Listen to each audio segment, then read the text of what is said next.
The Roman Empire was once unstoppable.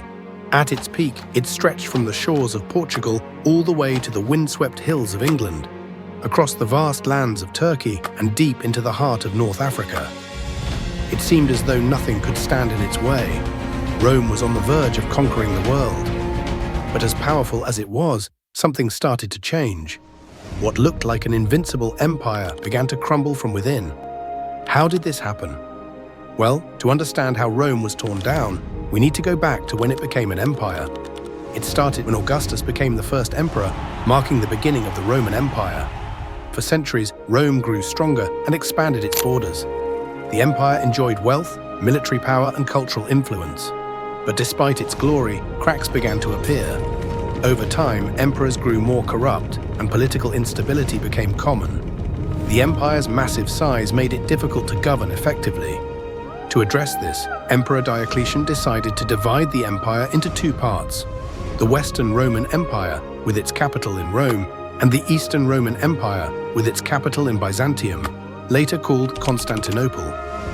This division was meant to make the empire easier to manage, but it also created a rift between the two halves, each with its own emperor.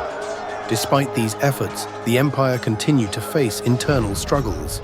The economy weakened, the military became less loyal, and corruption grew a lot.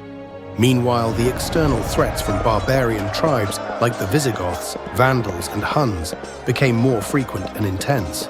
In 410 AD, the Visigoths, led by King Alaric, sacked Rome itself. This was a major shock to the Roman world, as it was the first time in over 800 years that Rome had fallen to an enemy. In the following decades, the Western Roman Empire continued to weaken. The emperors became weaker and less capable of defending the empire from external threats. Then in 476 AD, the final blow came. The last Roman emperor of the West, Romulus Augustulus, was overthrown by Odoacer, a Germanic chieftain. This event is considered the official end of the Western Roman Empire. However, even as the Western Empire fell, the Eastern Roman Empire, known as the Byzantine Empire, continued to survive and even thrive. Its capital, Constantinople, remained strong for nearly 1,000 years after the fall of Rome, until it finally fell to the Ottoman Turks in 1453. This was the fall of Rome. And if you liked and want to see more videos, click here or here. There is a ton of amazing content for you to check out in our channel. Thanks for watching.